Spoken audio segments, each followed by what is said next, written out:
I'm Katrina, and this is Sew and Tare, and today we're going to talk about canning. This is a beginner's guide. We're just going to go over the basics today.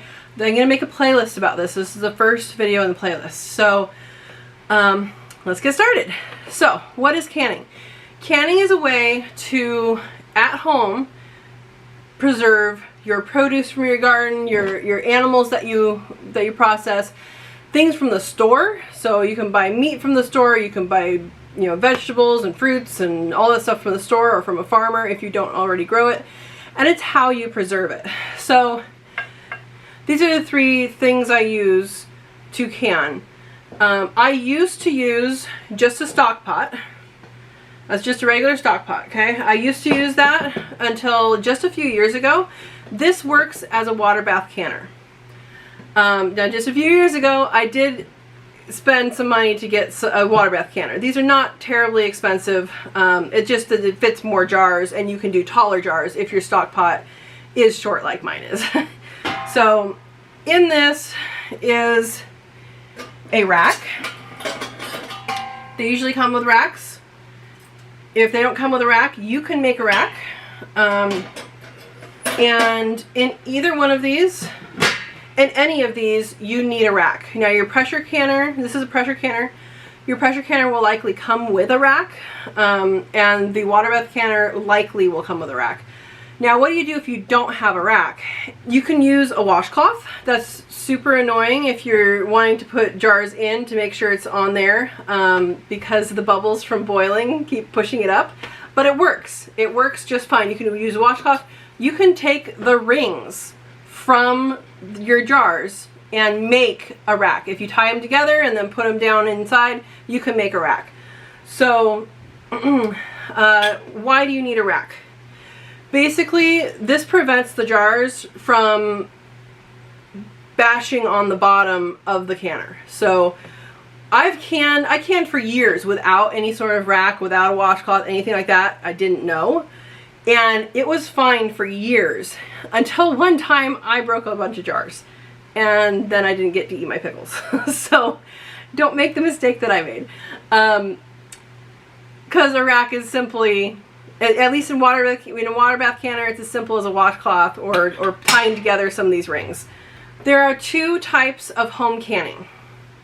Water bath, which you can do in a stock pot or in one of these pots. Water bath canning. And that is for acidic foods, so things like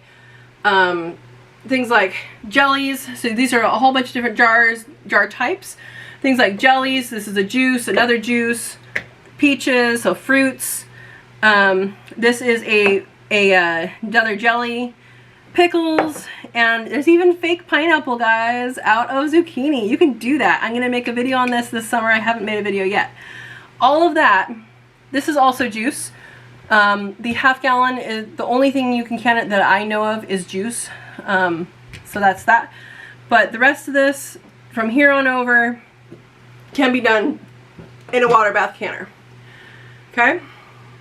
So if you are making all of those things, any of those things, you do not need to buy one of these unless you're going to make something that it needs a pressure canner for. So lots and lots of things you can do. I would start with, a jam, a jelly, a juice. I mean, juice is super easy. Start with juice. And if you're afraid of trying things new, can water. Once you can water, you have sterile water you can use for wounds. You can drink it. You can leave it on your shelf until you need a jar.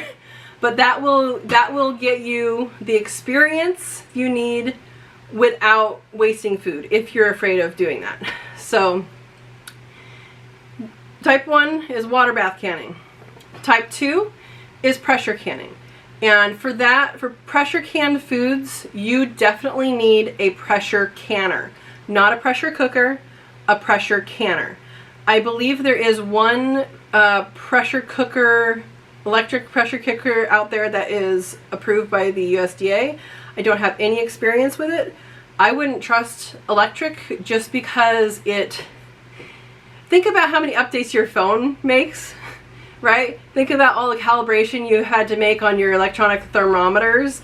Think about all the electronic issues that you have, and you want to make sure that your food is safe. So personally, I go with a pressure canner that is pretty beefy. Now there's multiple different kinds of pressure canners. I have an All-American. All-Americans are aluminum, and they're heavy duty. They're heavy and they're heavy duty. And I also have, so here are the racks that come with that. And this actually fits in this one. Sometimes I use it in this. That's the rack that fit in that. But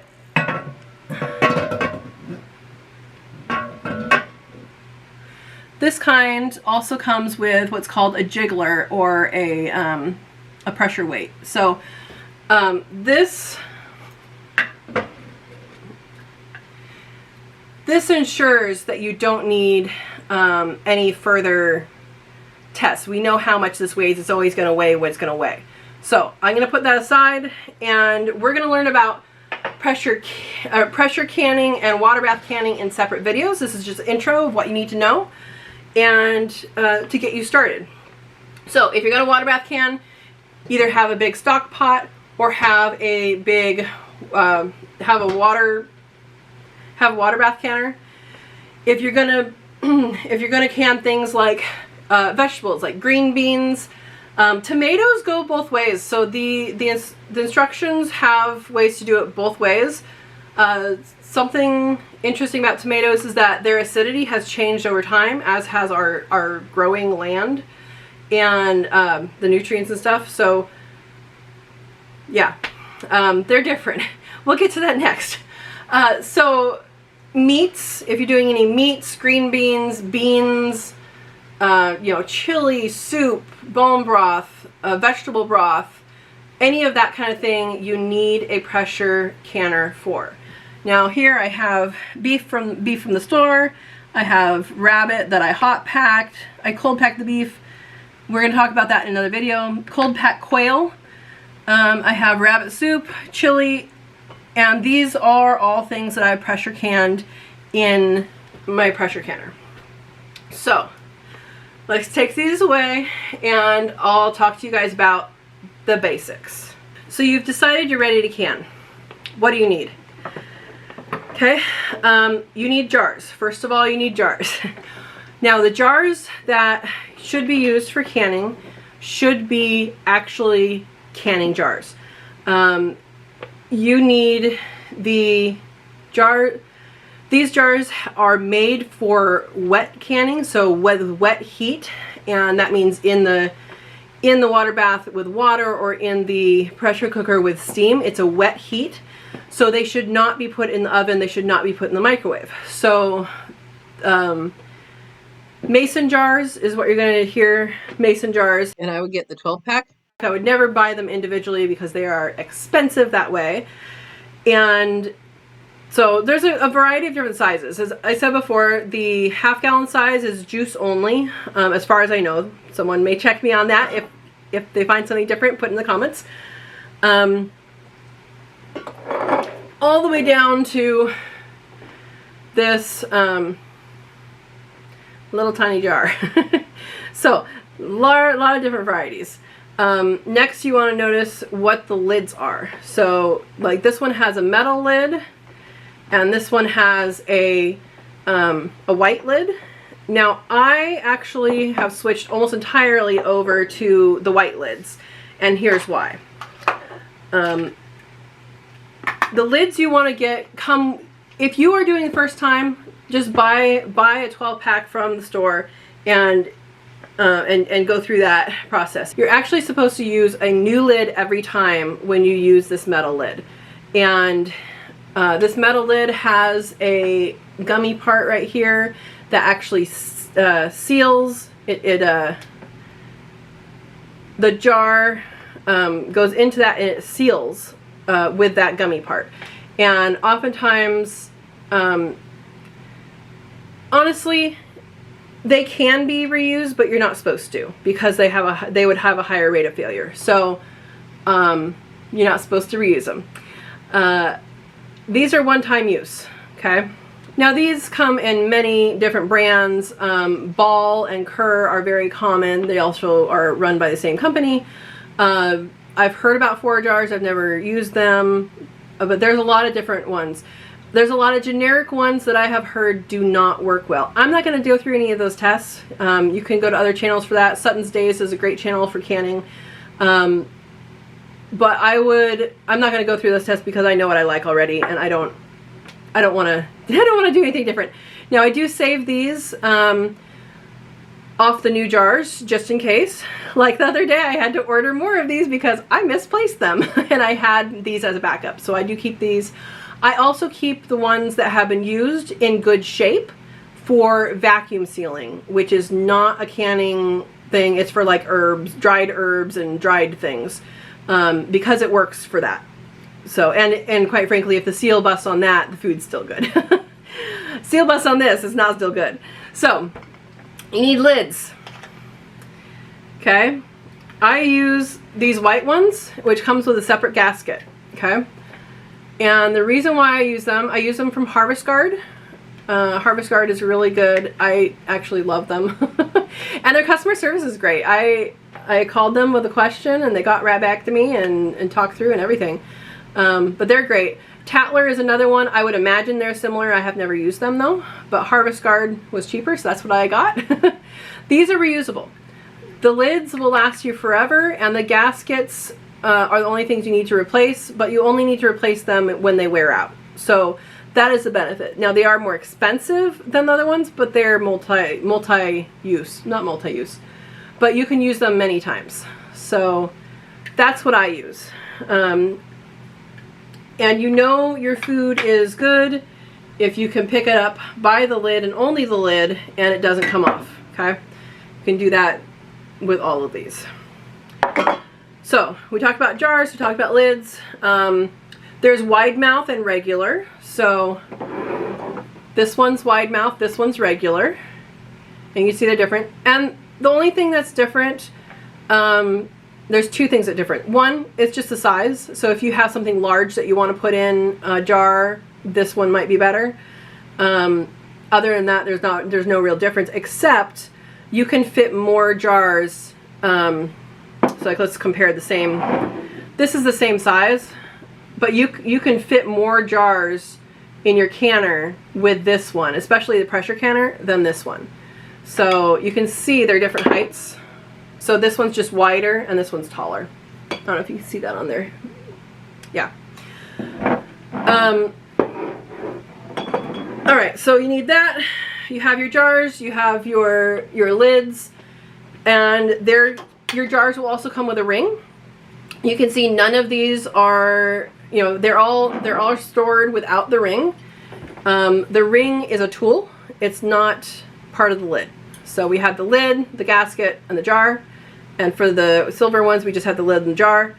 And then this, you put on when you process it. It's just holding it in place while the jar is processing and then sealing. And then once it's sealed, take it off and you're good. The danger of storing this band on a jar is that you may have a false seal. So if you crank down on it, then you could think this is still sealed and open it, and in reality bad bacteria has gotten in and pretty much ruined the food and made it dangerous to eat, and you didn't know because you thought it was still sealed. So this way, I mean, there's no question that this jar is sealed, right? I can pick it up, I can do anything I want with it, it's sealed. So that's a good test. I'm kind of bouncing around, I'm sorry guys, I'll try and be better on the other ones. So you have your jars, you have your canners, whether that's a stock pot, a water bath canner, or a pressure canner, okay? Next thing that's really easy to use is a canning funnel. Canning funnels fit right into a jar, and you can just scoop your stuff in no problem. It's always nice to have a nice large ladle so that if you're doing something like a juice or a jelly, or even the zucchini that turns into pineapple, this is a nice thing to have because you can just scoop it out of the pot, pour it in, and then be done. So that's one you need. And then I recommend some soft tongs for taking these out of hot water.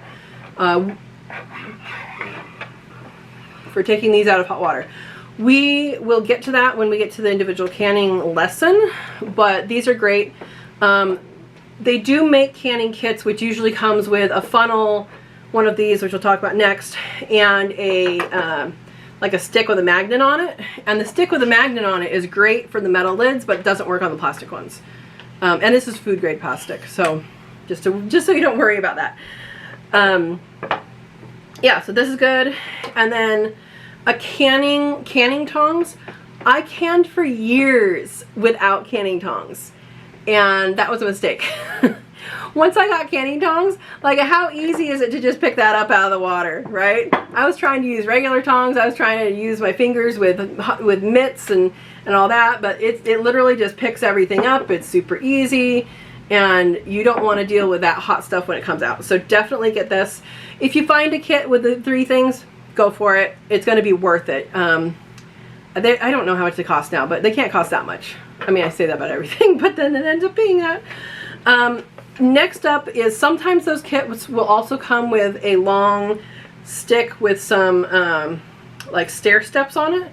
And what that's used for is to measure the headspace. So that's a word that you're going to want to know. Headspace is the space between your food and the top of the jar. The top of the jar is all the way up here.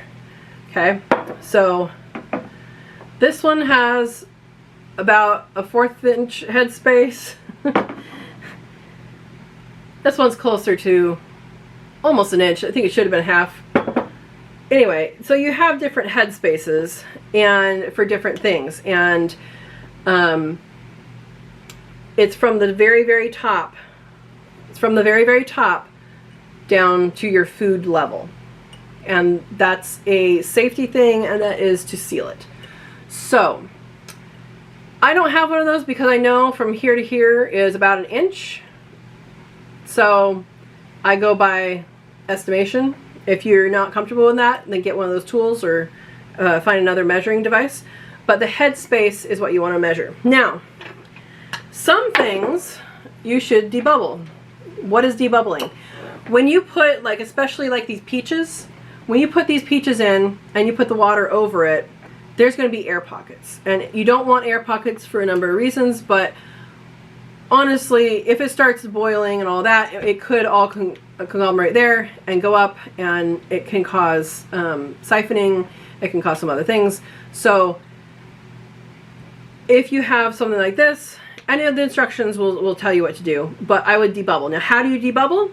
You simply use a chopstick or a silicone spatula or something, and you simply go around and poke holes and wiggle it a little bit, and once you've done that, sometimes you have to put more in to get the headspace. So that is this. So we have our acidic foods for water bathing, our non-acidic foods, our basic foods for pressure canning, and you have your tools. So now, of course, hot pads, right? Hot pads and towels is also in there.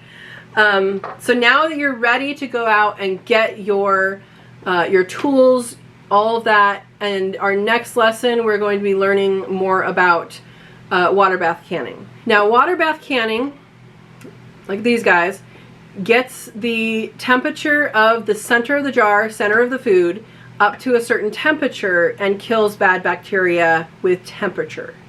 Okay? These are acidic foods. There are things in the acidity of these foods themselves prevent certain bacteria from growing. So it's only the heat that you need. For pressure canning, you need to use the pressure to get to the center, the pressure and the heat to get to the center of each of these jars and all of the food inside of it. So that is something only a pressure canner can do. So that's something to think about. If you want to do those foods, you can do that. Now you can, like, let's say you're doing green beans you can actually do green beans in a water bath canner if you pickle them.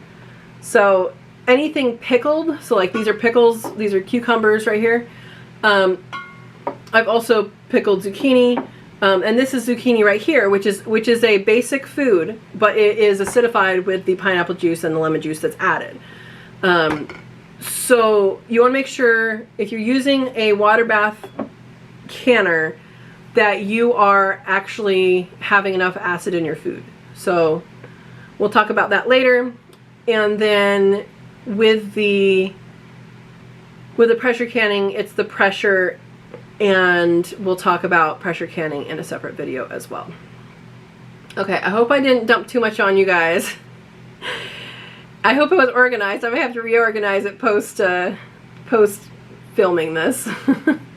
But I hope you're now armed with the knowledge to at least go and buy the jars, know which lid you want. Honestly, if you're doing it for the first time, I would just do it with the lids that your jars come with, right? That's what I would do. If you know you're going to get into it for a long time, I would do it with these reusable lids, either Harvest Guard, which is what I use, or Tare also makes one that I believe is probably similar. These are both good choices. There's no bad choice here, but honestly, if you're just jumping into it, I just use the lids that they came with and go from there. So I might do another video before we get into water bath canning, but I gotta think on that. Alright, I hope you enjoyed this and you're ready to jump out in the world and go get your supplies and know that you can do it. Okay, if you have a stock pot, you have no excuses to go and you know, get these jars. I did it without these for a long time. I did it without a real funnel for a long time. So, or a canning funnel for a long time. So you can do it. I know I suggest you start out with these after I've been through it, but you can do it. And so I encourage you to, right now, between this lesson and the next lesson that I do, decide what you want to do, okay? And then make sure you have the appropriate tools to do it. So if you're gonna do acidic foods like fruits and jams and jellies and salsas and some of the high acid sauces, you can do that in a water bath canner, which can be a real water bath canner or a stock pot. If you want to do things like green beans and meats and soups and bone broth and vegetable broth, you want to get a pressure canner. I'll go through some of those, each of those, in one of the next videos. So go out and get your materials, and we'll see you next time. I'm going to make you this playlist so it's easy to find, and yeah, we'll encourage you to go get starting with your canning. Alright, thank you for watching. Please like this video and subscribe if you haven't subscribed, because then you get the notifications of all these videos that are coming up. Please hit the bell notification, because then you will get all of the videos. If you don't hit the bell notification, you only get some of the videos, or maybe none notifications.